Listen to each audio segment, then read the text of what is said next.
Well, it's been about 6 months since the election when Mark Carney didn't want to answer any questions about his conflicts of interest, but Canadians now know that he has conflicts of interest with over 100 companies. According to a new disclosure they didn't have to make until now, Prime Minister Carney cannot be involved in, quote, any official matters or decision-making processes with over 100 companies like Brookfield Asset Management, Brookfield Corporation, and Stripe.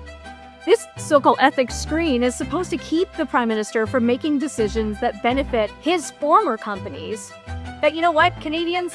Don't forget his actual record. While he served on the Liberal Party board, Mark Carney pushed heat pumps on Canadians, a product that Brookfield has a heavy stake in through a heat pump company that stood to gain from government subsidies that Prime Minister Trudeau announced when Mark Carney was his economic advisor. Even now, Prime Minister Carney pushes the EV mandate and the prohibition on gas and diesel-powered engines on Canadians, maybe because, and I encourage you to check it out for yourself, don't just take my word for it, Brookfield is heavily invested in electric vehicle supply chains.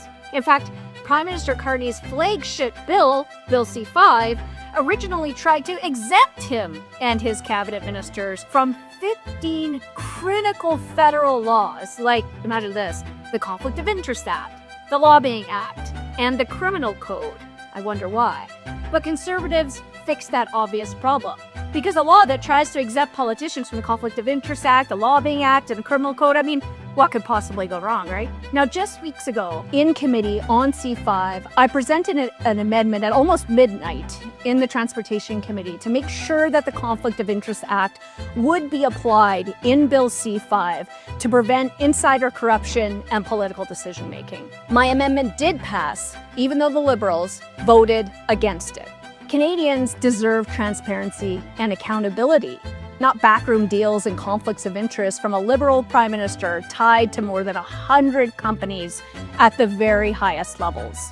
Only Conservatives will clean up Ottawa, stop insider corruption, and restore ethics in government for you. Because you know what? Canadians deserve nothing less.